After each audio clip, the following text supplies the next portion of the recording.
Beni önümüze indirdiler de bal dilim dilim dilim dilim uy uy uy uy uy.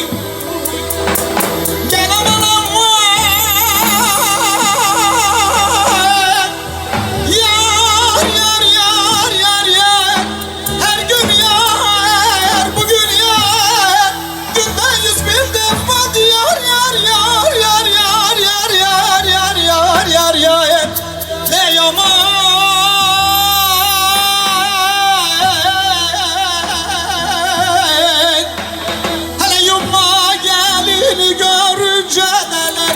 Tutuldu dilim, aman Adli Hatun'u görünce de gene tutuldu dilim, kırıldı belim uy uy.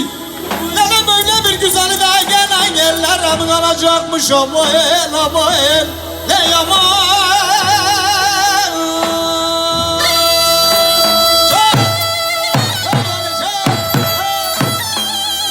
Antep'e gelsin, Maraş'a gelsin, Kilis'e gelsin. Yavur dağına gelsin, Akır dağlarına gelsin, eyvallah.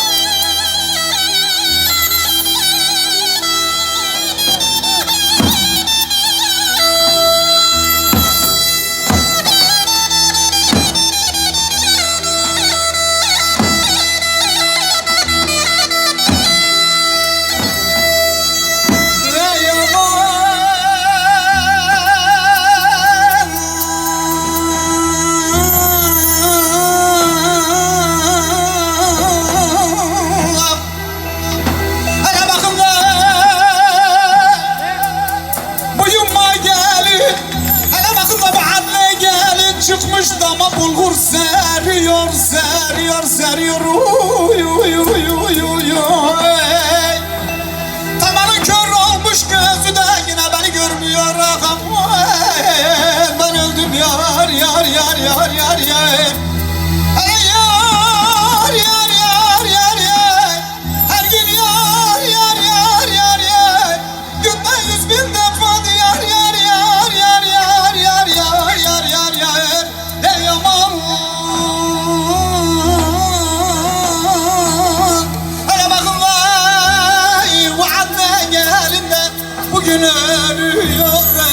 ölüyor uy uy uy uy. Tamanın derdi varmış da bilemedim adlı.